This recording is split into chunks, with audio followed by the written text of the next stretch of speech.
500 hours, classified missile test range, Gobi Desert. The horizon is a jagged line of purple and black as the sun threatens to breach the dunes. A bone-chilling wind sweeps across the flat expanse, driving granules of sand into the reinforced concrete bunkers. The facility appears dormant, a collection of gray geometric shapes hidden within the vast emptiness of the wasteland. Only the steady hum of high-voltage generators betrays the power surging beneath the surface. The ground trembles. Dust rises in a choking cloud. A massive steel door slides sideways with a mechanical scream. The darkness inside the bunker births a monster. The heavy launcher vehicle lurches forward, its 12 massive wheels grinding the paved surface into powder. The diesel engine roars like a trapped beast, filling the crisp morning air with thick black smoke. The vehicle is colossal, carrying a payload the size of a building on its back. Ground crews sprint alongside the behemoth. They wear heavy coats and protective goggles. They shout commands over the deafening mechanical noise. The vehicle crawls to the painted yellow box on the launch pad. It stops with a violent jerk. The momentum rocks the chassis back and forth. Suspension systems hiss as they release air. The driver kills the engine. Silence returns for a split second, then breaks again. Hydraulic pumps whine at a high pitch. 4 heavy stabilizer legs extend from the chassis. They drive into the concrete, cracking the surface, lifting the massive truck until its tires hang suspended inches off the ground. The vehicle becomes a fortress. It is immovable. The launch commander stands on the observation deck. He signals with a glowing baton. On the back of the truck, the great cylinder begins to move. The hydraulic pistons push upward. The missile canister rises from horizontal to vertical. It groans against the weight. It climbs past 45 degrees, 60 degrees, 90 degrees. It locks into place with a metallic clank pointing straight at the fading stars. Technicians scramble over the frame. They attach thick power cables to the base of the canister. Sparks fly as connections snap shut. A soldier hammers a locking pin into place. He checks the alignment. He gives a sharp thumbs up. The area clears. Men run toward the blast shelters. They dive behind thick walls and seal the pressure doors. The canister stands alone in the desert wind. The cap at the top pops off with a sharp crack. The nose of the weapon is visible now. It is white, smooth, and deadly. The internal gyroscopes spin up. A low whine emanates from the missile body. It is waking up. It searches for north. It calculates the rotation of the Earth.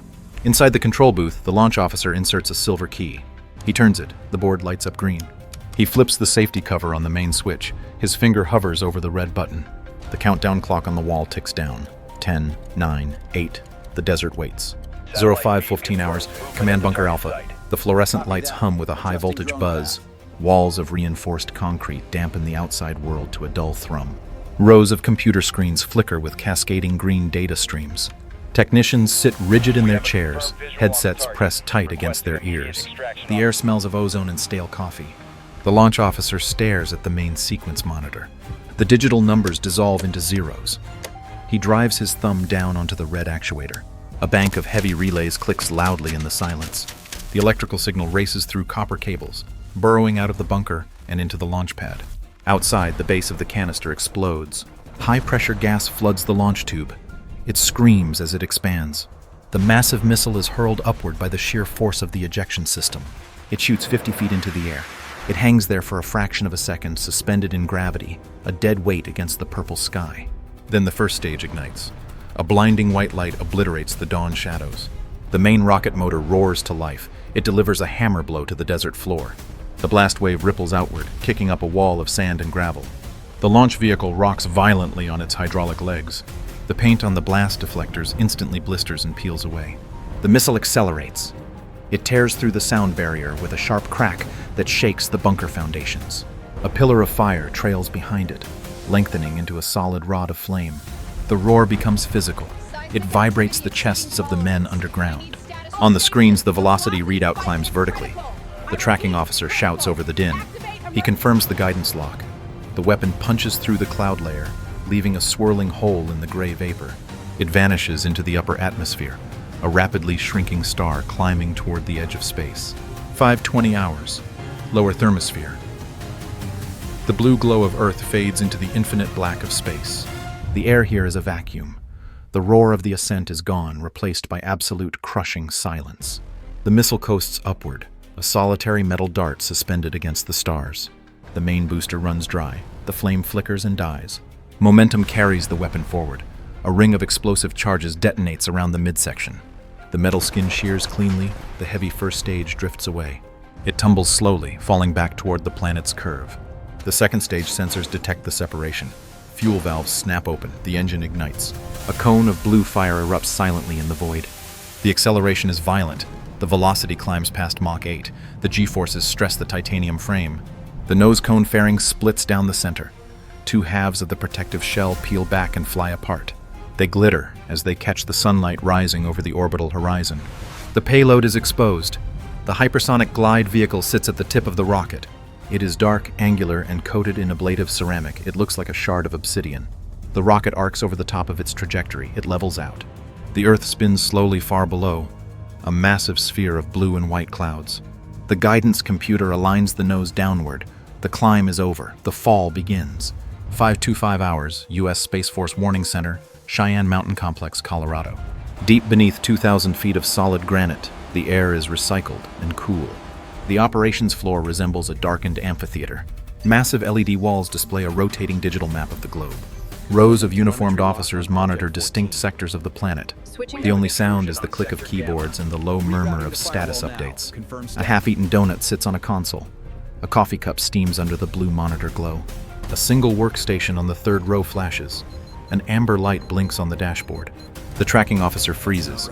He leans forward, his face bathed in the sudden warning light. He types a rapid command sequence. The screen refreshes. The amber turns to flashing red. High above the Earth, a geostationary surveillance satellite rotates its optical sensor. It locks onto the intense infrared bloom rising from the Gobi Desert. The heat signature is massive. It burns a hole in the thermal imagery. The satellite transmits the data packet instantly. The main wall in the bunker updates. A bright red vector line shoots up from the Asian continent. It arcs high over the map. The computer calculates the trajectory in milliseconds. It draws a predicted impact zone in the Pacific Ocean. The automated alarm system triggers. A harsh rhythmic buzzer cuts through the quiet room. Red strobe lights spin on the ceiling. "Launch detected!" the tracking officer yells. His voice cracks. "High-velocity thermal event, Sector 4. The watch commander slams his hand on the desk. He stands up, knocking his chair over. "Identify source." "Ballistic profile," the officer replies, fingers flying across the keys. "It's a medium-range missile. Speed is increasing. It is heading for the water." The room erupts into controlled chaos. Officers grab secure phones. Red lights blink on the communications panel. The commander grabs the direct line to the Pentagon. He watches the red line on the giant screen lengthen.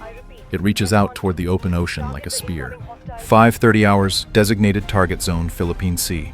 The sun is high now, baking the ocean surface into a sheet of hammered copper. The heat creates a shimmering haze above the water. In the center of the vast blue emptiness, the decommissioned cargo ship floats listlessly. It is a ghost. The engines are cold, the bridge is dark.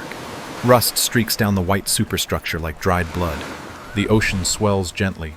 The massive steel hull groans as it rolls with the waves. Loose chains clang against the metal deck.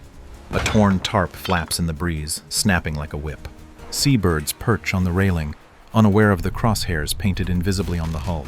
20,000 feet above, a surveillance drone circles in a tight holding pattern. Its propeller buzzes with a high-pitched drone, invisible from the surface. The glass eye of the optical turret rotates. Lenses click and adjust. The camera zooms in. The image stabilizes on the center of the cargo ship's main deck. Digital data streams from the drone to a satellite, then bounces back to the Desert Control Center thousands of miles away. The ship is marked. The coordinates are verified. The drone banks sharply, widening its orbit to clear the impact corridor. Below, a wave crashes over the bow of the target ship.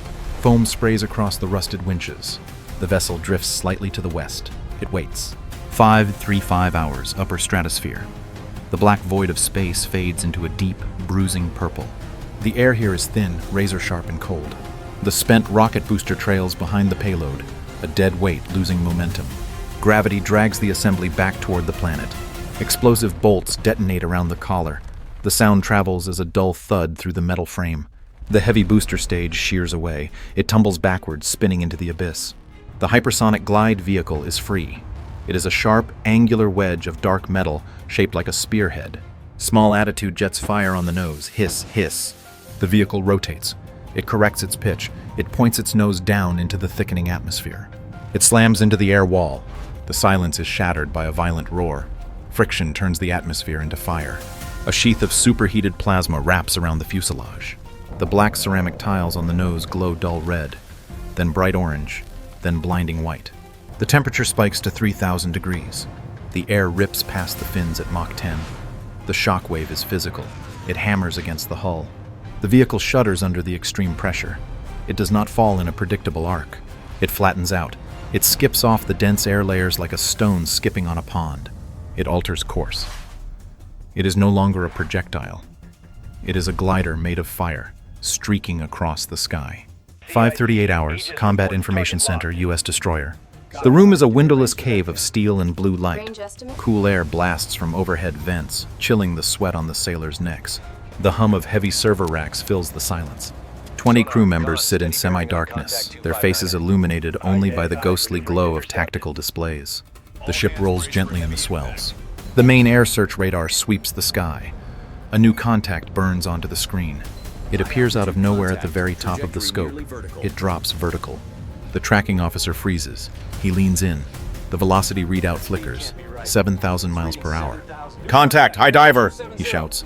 The calm shatters. Heads snap up. The symbol on the screen does not follow a standard ballistic arc. It jinks. It cuts left, then right. It defies physics. "Tracking is intermittent," the operator yells. "The target is maneuvering. Fire control solution is invalid." The computer struggles to predict the path. The red dot closes the distance in seconds. It is a blur. The tactical action officer slams his fist on the console. "General quarters, this is not a drill." The alarm klaxon brays throughout the ship. Boots hammer on metal decks. The captain watches the main screen. The red dot streaks past their position. It is not hunting them. It is hunting the ghost ship 5 miles to the east. The officer watches the range counter drop to 0. Impact in 10 seconds. 40 hours, terminal approach phase. The object drops from the clouds like a meteor. The plasma trail burns a jagged white scar across the blue sky. The roar is delayed, lagging miles behind the speed of the object itself. It falls faster than sound. The fins on the rear of the warhead snap. The movement is violent. The air pressure fights the metal. The warhead jerks sideways. It sheds velocity to gain precision. The nose drops. The optical sensor in the tip powers on. The protective cover blows away in a cloud of sparks. The lens scans the ocean surface below. It sees the white foam. It sees the dark blue water. It finds the gray rectangle of steel. The target. The processor locks the image. The fins adjust again. Snap, snap. The flight path straightens. The wobble disappears. The warhead is now a dart aimed at the center of the deck. The ocean rushes up to meet it. The target grows larger in the lens. It fills the view. The ship is no longer a speck. It is a floor of steel plates waiting to be broken. 5:41 hours, the target ship. The seagulls on the railing screech and scatter. They sense the pressure change a split second before the world ends. The ship rolls in the trough of a wave. The rust flakes off the iron plates.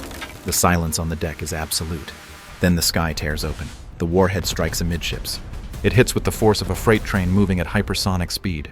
There is no fire yet. There is only kinetic violence. The missile nose cone punches through the 4-inch steel deck like a needle through wet paper. The impact point instantly liquefies.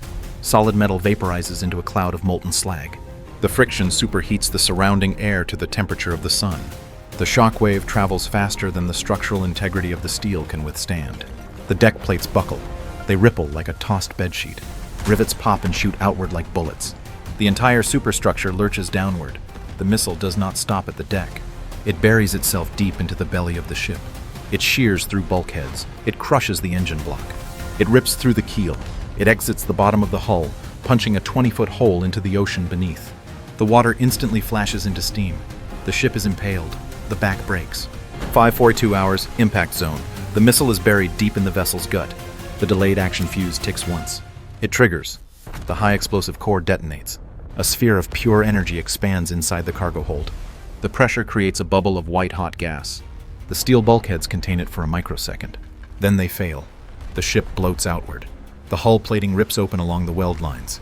A massive fireball erupts from the gaping hole in the deck. It shoots 300 feet into the air, a geyser of orange flame and black smoke.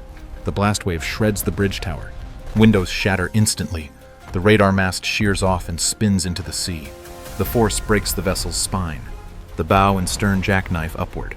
The midsection vaporizes. Burning debris rains down on the water like hail.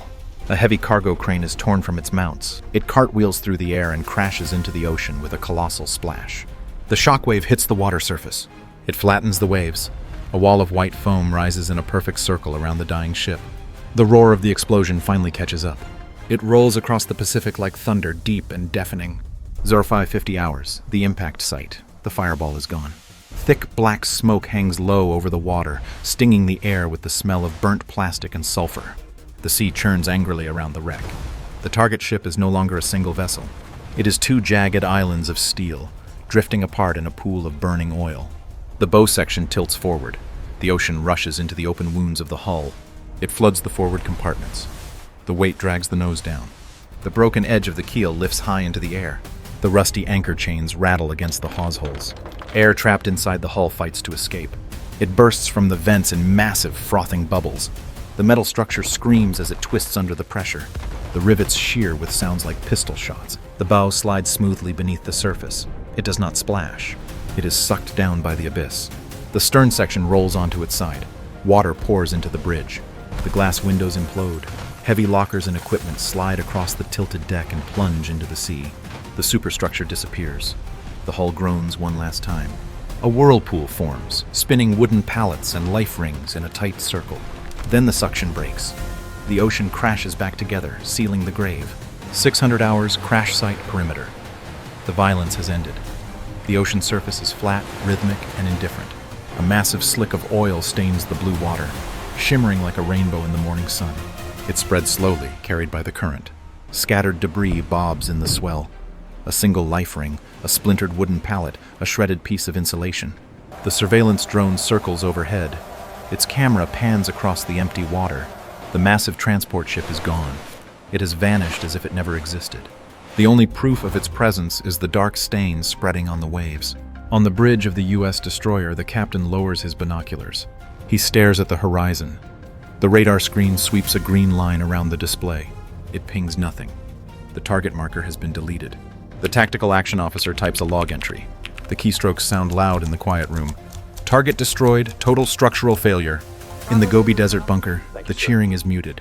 Officers study the telemetry data on the large wall. A green text box appears over the satellite image of the empty ocean. Impact confirmed. The launch commander removes the key from the console. He closes the safety cover. The screen goes dark.